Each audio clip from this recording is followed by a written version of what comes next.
My friends at Hygger have sent me an aquarium LED light to look at. It's one that I've not seen before, and it's one which they have said to me is actually quite new on the market. So let's look inside this box and see how good this light is. So yes, Hygger did send me this light free of charge. It's the HG076 model. I did ask for the largest one because my tanks are all about 4 foot, so it makes sense to get that size. And by all accounts, this seems to be quite a bright LED because it's 45 watts, does claim to be actinic RGB, which would be good if you're keeping corals, 4120 lumens, which is really quite bright, and then we can see the sizes here. One thing that's quite different about this LED light is this controller, and it is one bone of contention I've seen on Amazon reviews, is that people have found it quite complicated to use. But let's look inside and see what this light is all about. So here's the light out of the box, and again, just like normal from Hygger, it does look quite premium. It's one thing I do enjoy about these lights. One of the reasons why I've switched to this brand actually is because I do like the premium look and feel of Hygger lights. The other thing I like about Hygger lights is the fact that we've got this chipboard covered in the silicone, and what this does do is protect against water ingress. It does stop your water getting into and onto the LED chips. One thing I have found with other brands is that we do actually lose a few LEDs over the course of time. I've not found it with this. So that's always a nice feature to have. We can see on my other Hygger light, we've got that on there, it's a bit dirty. And we also have it on my Interpet LED, and you can see that these ones are actually loose in the air. And it's always a feature I would look for in an LED light. Either that, or being completely waterproofed from the outside. So fully siliconed framework and lenses of your lights, because we all have a problem with either condensation if you've got a lid on your aquarium and the light's inside, or if we have an accident and drop the LED into your aquarium, you need that protection. You don't want to electrocute yourself or electrocute your fish. If we turn it over, you can see it's got a nice rounded side to it, and on the top we have got heatsink. It's a usual kind of LED affair, isn't it? Nice black coloration, and we've got this ridged edge for heat dissipation. Now this one actually feels a little bit different to a normal LED. It's a bit glossier and it doesn't feel metallic. It's almost feeling a bit plasticky. However, I don't think it's plastic. I think it is aluminium underneath all of that. It's just quite a thick layer of coating. So as we like to do, we'll just find out what's underneath this plastic coating. And yeah, you can see it is shiny, just to double check. Yeah, it's definitely aluminium, but it's a very thick layer of plastic, which I've got to admit is quite nice. You don't need a thick layer of plastic, but it's a nice feature. Anyway, moving on to what else is in the box. We've got some end brackets to help you mount it on the aquarium. We've also got our user manual, and we've got this box of stuff. Normally in the box of stuff we'll have our power supply, which we do, and plug of course. We also have some of these, which are for screwing your end bracket on. Now this is an interesting design. It's not one that I've come across on this brand, or actually it's not one that I've come across on any of these brands, because a lot of the time you get something like this. This is a Night Crew light, I think. Let's have a look. Yeah, this is a Night Crew one. That's a Night Crew one, and we've got these wire brackets. We've even got the same on this slightly older model of Hygger. So these do look like a slightly more premium bracket to mount to your aquarium. What we do have is this mounting area. So obviously you'd put that over your glass, and then you would screw, difficult to do it left-handed, you screw that in all the way until it tightens up all the way to your glass. Now that's actually quite a large gap.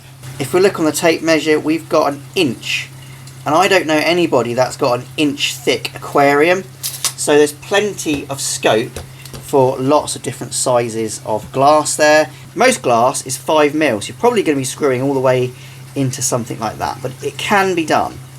One thing you obviously need to take note of is ordering the right size of this light, because although the mounting bracket does extend and it can be moved outwards, can be moved inwards on both ends, you can't make this light any shorter. So obviously order the right length to your needs.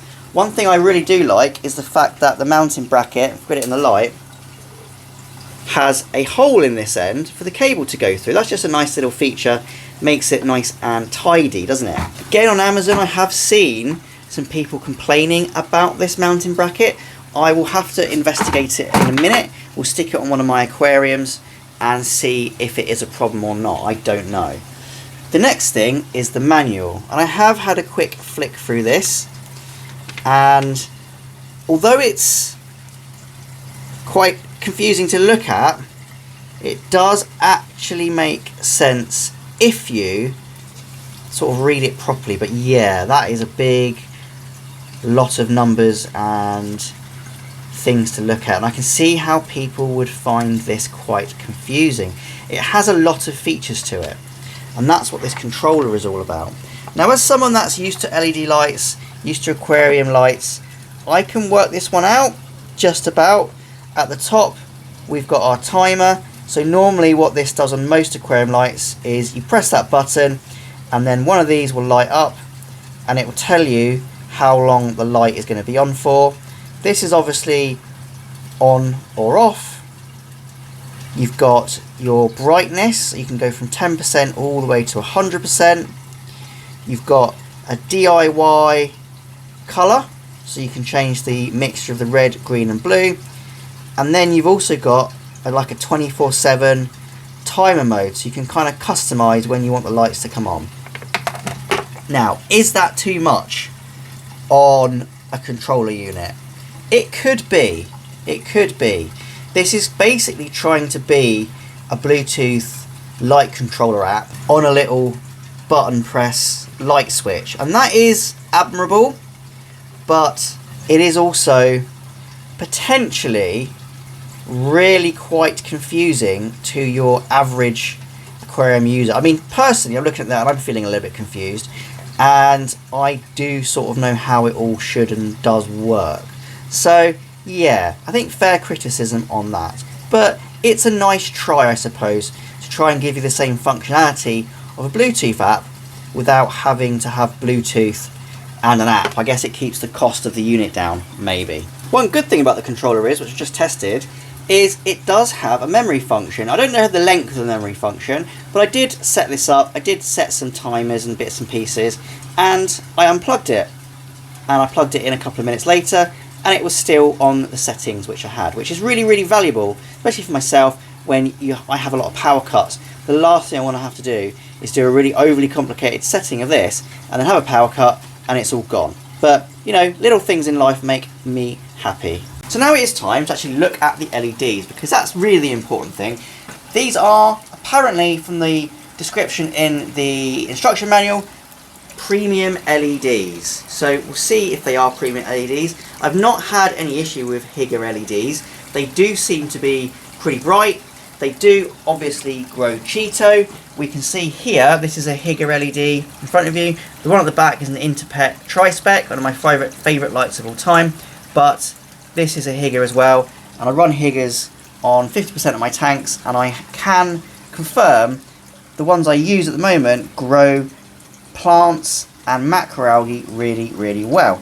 So let's take a look. Well, I've got to say, this has shocked me, because that is actually way, way brighter than I was expecting. That is actually really quite impressive. This is it on its own. Just on its own, quite close to the tank surface. So we can see we've got some good light spread going from the middle of the tank, hitting the backs as well, hitting the back and the front. And you can see the LEDs, good mixture of LEDs. Now, of course, you can change all of the mixtures if you can figure out how to use this controller, of course. but I'm really quite impressed with the brightness. It says 4,000 lumens, and I'm just going to give that a quick check. So checking the lumens, I'm just holding my phone here with the obviously the light sensor upwards. I'm holding the LED just slightly where it, above the tank where it is situated, and that 4,000 is when my phone is down here, and it goes all the way to 8,000 when I'm about here underneath it. So actually it outputs a lot more light than it's saying, and I do actually believe this is one of the brightest LEDs I've come across from any brand. I think it's definitely brighter than any of the Fluval LEDs. Now, brightness in lumens doesn't equate goodness. It doesn't show me what power this light is. It doesn't tell me whether or not it's any good for plants. But based on the fact that all my other models of Hygger lights say they can grow plants and the LEDs are suitable for them, and in fact they do, I'm just going to put my trust in the fact that this one also has good power and can grow plants quite nicely. In terms of the lighting bracket, people have been complaining about this, and I don't really understand why. It might be a long-term thing, but as you can see, I've not even bothered to put the bolts in. It obviously could do with that to hold it in place. I would say though, if you're not really a handsy kind of person into your aquarium, you might not even need to put the little bolts in. It does help though with stability. I can see that possibly over the age of time you might get a little bit of bending potentially, but I don't think so. I can't see any bending right now, so I'm going to take the reviews with a pinch of salt and maybe say potentially it is an issue, but it's not one that I can identify right now. One thing I can identify right now is the fact that this is reasonably difficult to work out. I do like the option of being able to change all of my colours. So that's quite simple. Again, this is a feature on LEDs that I never use. Never use it.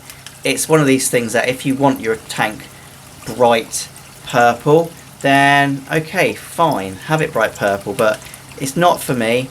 I'm always just going to have it on the setting of all of the LEDs on as bright as possible. Obviously we've got our timers. I've been through this already, but you can see, in theory how it all works. I think this is a nice idea. I think it's probably a little bit too complex for 90% of the people. If it was just as simple as their other controllers, this is another Hygger light. This one I really like. We've got a small timing unit, so we can do small amount of times, and we can change through our colours and do our brightness. It works perfectly fine. I don't think there's any need to overcomplicate it with this. But the major takeaway from this is, if you ignore the controller, this light is incredibly bright. I'm very impressed by this. I might actually end up switching this LED light out for something on this here, because I think this is really impressive, and I think this might be my new upgrade light for some of my older LEDs on this end of my aquarium. Potentially it might even go onto this here, because these lights aren't really growing much. I think the addition of that LED might do this system well. So I think on the basis of what I think about this light, it's pretty decent, isn't it? It's very, very bright. Like I said, one of the brightest I've come across, if not the brightest, in terms of lumen output. That's always a good thing. We've got a good mixture of different RGB colours in there. So we can say with a reasonable amount of confidence, it's probably going to grow plants pretty well. All of my other Hygger LED lights do grow plants pretty well. And to be fair, I use a lot of these cheaper LEDs from various brands on my macroalgae tanks, and they grow macroalgae really, really well. The reason I use Hygger more than other brands is a price point actually, and also that layer of silicone on the LEDs. I just feel a bit safer with it. I know the water's not going to get into that sort of chipboard and blow my LEDs out, so it's kind of why I've moved over. But on the basis of just, is it a good light? Yes. Is it well priced? Yes. Does it have its flaws? Yes. That controller I think is pretty overcomplicated, unnecessarily so, but other than that I think it looks good. It's got nice features, good bracket, and for the price point you can't really go wrong. So thank you for watching. Hope you've enjoyed it. If you have, please leave a like and also subscribe to my channel. Once again, thanks for watching and happy fish keeping.